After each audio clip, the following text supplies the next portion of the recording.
nagyon nehéz úgy tervezni, hogy nem a saját igényeimet nézem, hanem másokét, viszont ez egy szerintem fantasztikus dolog, hogy valami jót teszek ezzel, és van értelme a tervezői munkának.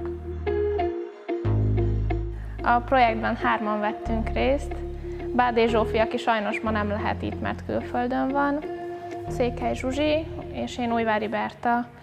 Zsófival osztálytársak voltunk a Momén, B-en, ahol én tavaly végeztem a textil szakon, és jelenleg is ott tanulok, most mesterszakon szintén textilre mentem vissza. Én jelenleg az ELTE pszichológia alapképzésére járok, ahol most vagyok másodéves, de korábban én is a Moméra jártam, csak nem textilre, hanem a félműves képzésre, és hát így ismerkedtem meg Bertával és Zsófival.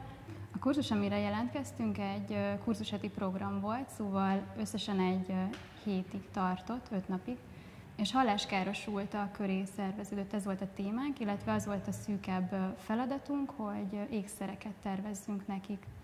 A gyerekek gyakran visznek plüssjátékokat az oviba, suliba még kisiskolásként, és ebből jött az ötlet, hogy ha van egy jó barátjuk, aki mindenhova elkíséri őket, ez a barát miért ne ülhetne fel a fülükre, és így jelen lehet a mindennapjaikban, és figyelheti azt, hogy velük mi történt, és hallgathatja őket, és úgymond kommunikálhatnak vele, és ott lehet velük, vigyázhat rájuk, és ugyanezt, ami a plüssjátékokkal is jelen van. Ugyanezt szerettük volna átültetni ezekbe a tárgyakba, amik a hallókészülékekre kerültek később.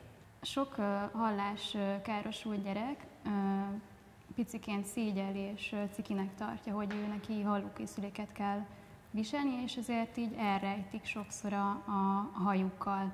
Viszont ezáltal még több problémájuk lesz ezzel, mert nem egy látható, nem egy nyílt dolog az, hogy nekik ilyen nehézségük van, és emiatt még nehezebbé válik a kommunikáció. Viszont, hogyha erre felhívjuk a figyelmet, akkor ez megkönnyíti az ő dolgukat.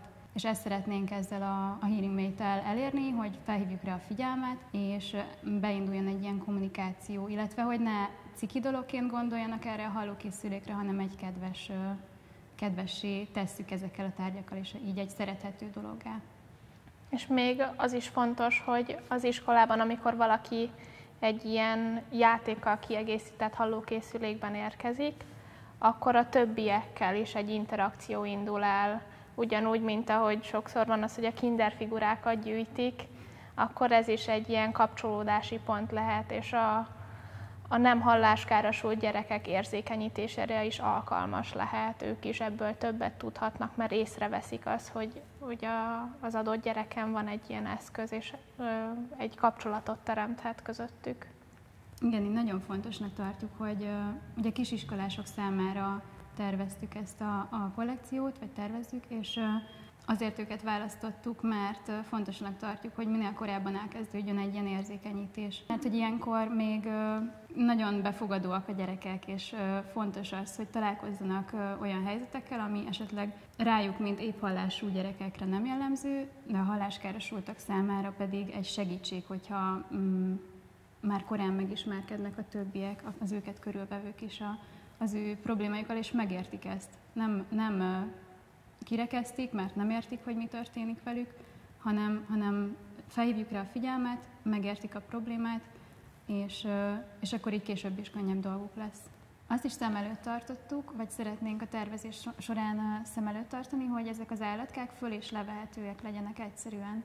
Hogy lehessen őket levéve játszani lehessen velük, illetve cserélgetni lehessen őket, gyűjtögetni akár.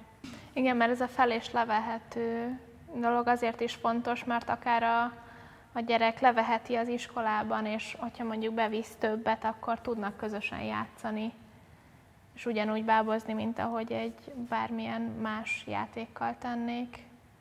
Nekem személy szerint ez egy nagyon szívemhez közel álló kurzus volt, mert én korábban is foglalkoztam már fogyatékossággal élő személyekkel, tanítottam egy ilyen iskolában, és ezáltal a kurzus által, mint tervező tekinthettem be ebbe a világba, és kifejezetten nagy élmény volt egy olyan tárgycsoporttal foglalkozni, már alapból azért is, mert ez nem egy textiles dolog, nekem nagyon a komfortzónámon kívül esett, de éppen ezért nagyon nagy élmény volt, és nagyon motivált voltam. Úgyhogy különböző személyiségekkel tudtam együtt dolgozni, mint akár, hogyha a tervezőket is nézzük, Zsuzsit meg Zsófit, hogy más szempontokkal foglalkoztunk, és alapból az is nagyon érdekes volt számomra, hogy ez egy inkluzív design. Itt egy adott célcsoportnak tervezünk az ő igényeik alapján, és itt nagyon nehéz úgy tervezni, hogy nem a saját igényeimet nézem, hanem másokét, viszont ez egy szerintem fantasztikus dolog, hogy valami jót teszek ezzel, és van értelme a tervezői munkának.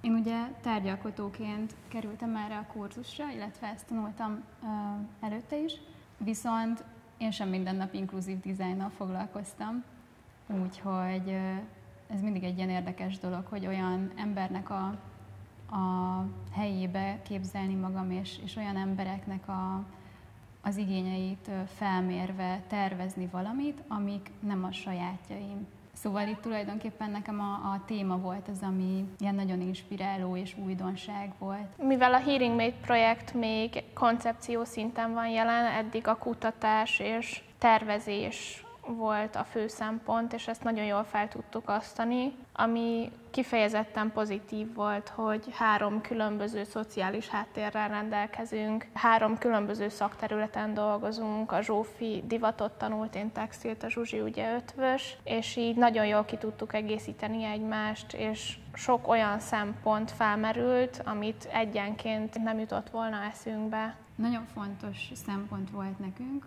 hogy minden halláskárosult gyerek megkaphassa ezeket a kis állatokat, mert különbség van a között, hogy milyen mértékű, milyen típusú halláskárosodással rendelkeznek, és ettől függ, hogy milyen fajta hallókészüléket viselnek. 14-16 éves korig egyébként ezek a fül mögötti hallókészülékek, amit hordanak, tehát ilyen szempontból könnyű dolgunk van, viszont olyan szempontból nem, hogy a halláskárosodás típusa és mértéke szerint, illetve a gyártótól is függ, hogy ez milyen kialakítású.